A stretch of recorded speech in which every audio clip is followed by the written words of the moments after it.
I know you're busy, don't know where to start and want a small quick win with your bold home decor. So pop in your earbuds for this simple and instant hack that will up-level your interior design. Welcome to the Daring Home Decor podcast. Are you sick of playing it safe with your interior design?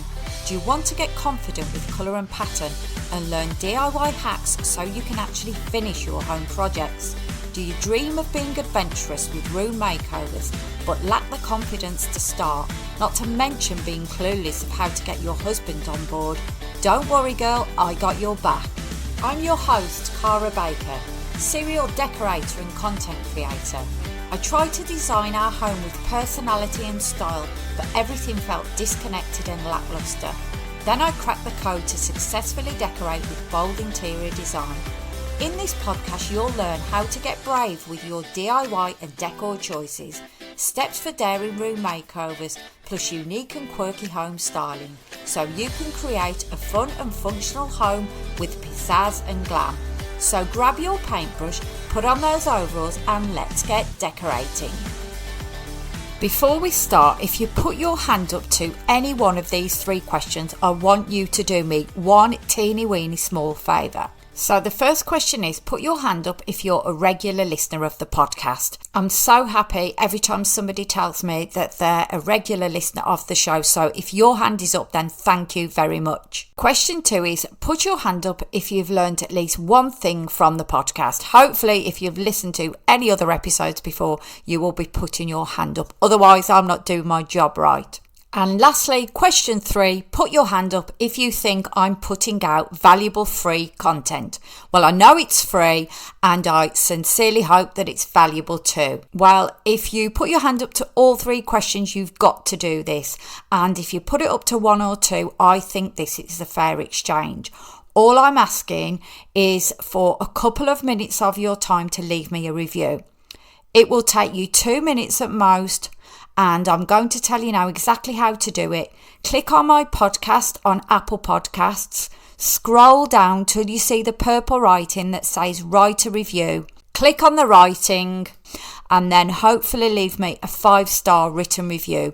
If you're listening on any other platform and there's an option to leave me a review on there, please do so. And I know you're thinking that I don't need to do this. Everybody else is, other people are. Honestly, they're not. You don't know how much your reviews mean to me and mean to the podcast and help me grow, because I'm putting a lot of effort into the podcast and I really want other people around the world to get access to it. And the more reviews I get, the more Apple shows it to other people. So please do that for me, even if you need to pause this episode now and go and do it and then come back and we'll jump into this week's show. Today's episode is about quick, easy and effective colour blocking, and if you don't know what colour blocking is, then I will explain in a moment. If you do, then I'm going to give you some easy ideas that you can use to add colour blocks to your home. One of the first colour blocks I added to my home was when I was taking a picture of my downstairs toilet for Instagram, and the colour of the paint, if you haven't seen my downstairs toilet, it's painted in a teal colour. It's a gorgeous colour, but the colour of the paint just hit me, and all I could seem to see in the room was this teal paint, even though I've got some leopard print in there. My gut was telling me that there was too much teal and it needed breaking up with something else.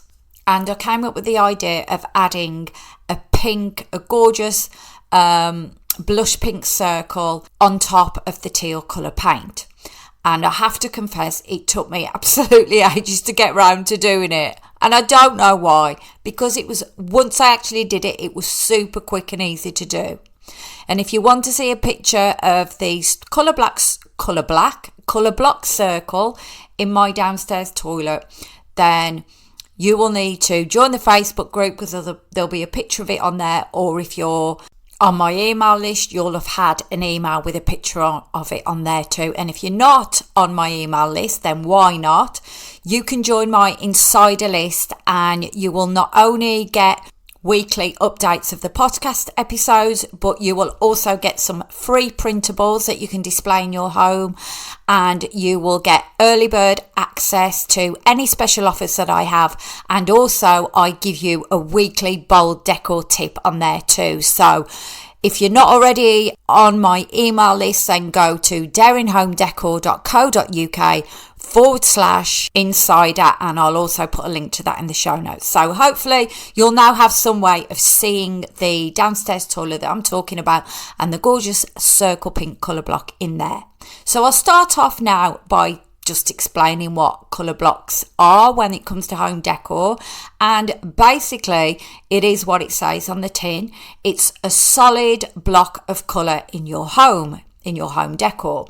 And this can be done in various different ways. So I'm going to give you a few ways that you can do it now. And the first one will come as no surprise to you because I'm always going on about this and I've just mentioned it, and it is to use paint. If you Google colour blocks, most things that come up are painted colour blocks that people have put on their walls or spaces in their home. And you can do all sorts of shapes. You can do a circle like I did. You can do rectangles. I've also in my hallway got some wiggle colour blocks to time with my wiggle wallpaper there. And you could do an arrangement of colour blocks. So you could have, 3 arches or different shapes intermingled with each other. And then you could maybe paint the middle part of the shapes joining a different colour. I've also got a colour block in our man cave, in our pub down the bottom of the garden, the Baker's Arms, and that is a geometric colour block which ties in with the wallpaper we've got there. So take inspiration from the decor that you've already got, or take inspiration from the architecture of your home. If there's lots of curves in your home, in the architecture, do a curved colour block.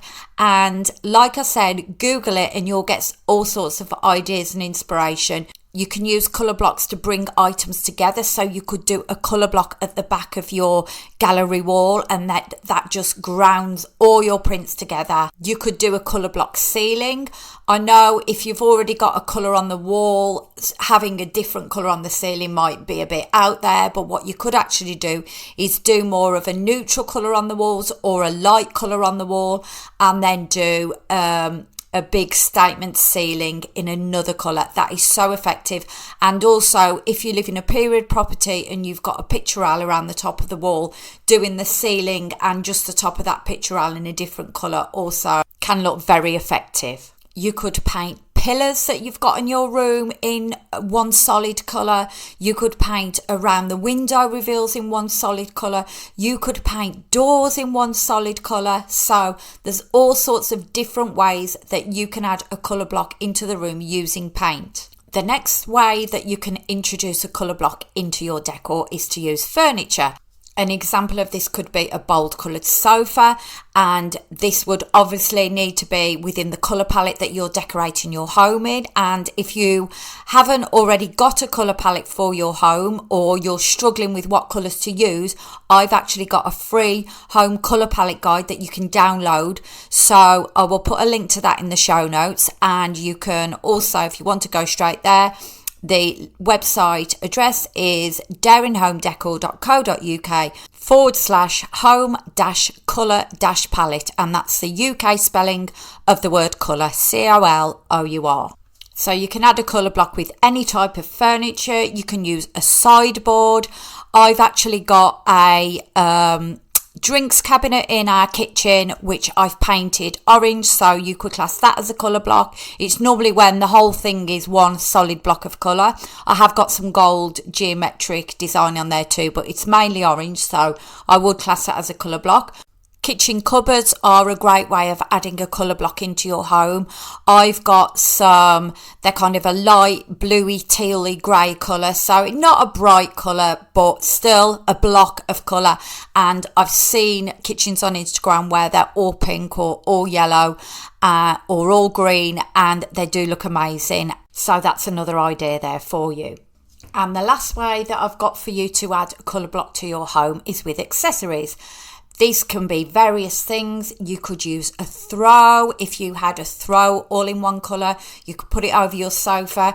It could be a contrasting colour to your sofa if you've got a colour block sofa. So say, for example, a yellow sofa, then you've got a gorgeous blue throw over it. Then you're adding a combination of colour blocks there. You could use side tables with a pop of colour, large ornaments, vases, anything that you can think of accessory-wise. Some other examples are curtains or shutters. I've seen some different coloured shutters that you can get. Mine are white. I should paint them really, shouldn't I? No, Andy wouldn't let me. Anyway, I've seen people with pink shutters. They look amazing. Other things, you could have a quilt cover in a colour block. So there's lots of different ways, if you use your imagination, that you can add a block of colour to your home. And what you can also do is use a combination of all the things that I've talked about today. So you could maybe mix and match the colours. You could have a colour block and then a colour block painted on the wall, and then say a colourful sofa in front of the colour block in a contrasting colour, and then maybe a throw on the sofa that is another colour, as long as it's in your colour palette, of course, or a different shade of the colour. So you're just adding different blocks around a room. So just to recap, colour blocks are solid blocks of colour that you add to your home decor. You can do this in various ways. You can do it using paint. You can do it with furniture, and you can do it with accessories. You can also do a combination of the three, and also a combination of different contrasting colours too. But make sure that they're in your colour palette. And as I said, I've got a free home colour palette. Just go to the show notes and there's a link there where you can grab yours. Now, because I want you to actually get something out of listening to the episode, I'm going to give you some homework, and I want you to plan somewhere in your home that you're going to add a colour block using one of the methods that I've talked about to you today. You don't have to do it yet, but just have a think and at least plan it out. I hope that giving you ideas for small wins like in this episode helps. Because I know as you're listening to this podcast, you are struggling with decorating your home, you're unable to visualise the finished look, and you want to be more brave, but you're scared that it might turn out awful. Maybe you have tried, but it didn't blow you away, and you're wondering how many tries will it take for you to smash it? Or even you might have run out of energy and budget. I've been there, and I know the exact steps to decorating success. You'll find me over on Facebook, ready and waiting to engage with you on your questions and fears with adding pattern and colour to your decor. I want you to come right now over to the Daring Home Decor Facebook group and join. And that's the Facebook group, not my Facebook page. I've got a Facebook page, Daring Home Decor, of the same name. I'm not there. I'm on the Facebook group. And that is on facebook.com/groups/Daring Home Decor. And there's also a link to that in the show notes. If you join, you can benefit from the community there. It's a no-brainer. Do it now. Remember, it's the group, not the page. There's a link to it in the show notes. And then once you've joined, you can come and share your homework from the episode today. And before I go, if you've got any friends or family that are interested in Daring Home Decor, I would love it if you would tell them about my podcast, and hopefully they'll be able to learn something from the show too. Once again, thank you so much for joining me, and I will see you next Tuesday, where I can't wait to get creative with you in the next episode of the Daring Home Decor podcast. One last thing before you grab that paintbrush. If you've been inspired by the show today, I'd be triple grateful if you'd follow me and leave a written review on Apple Podcasts. This will let me know if I've helped you in any way. And if you fancy a look around my home or to join the Daring Decor community, you'll find all my resources in the show notes. I'll see you next week, and happy decorating.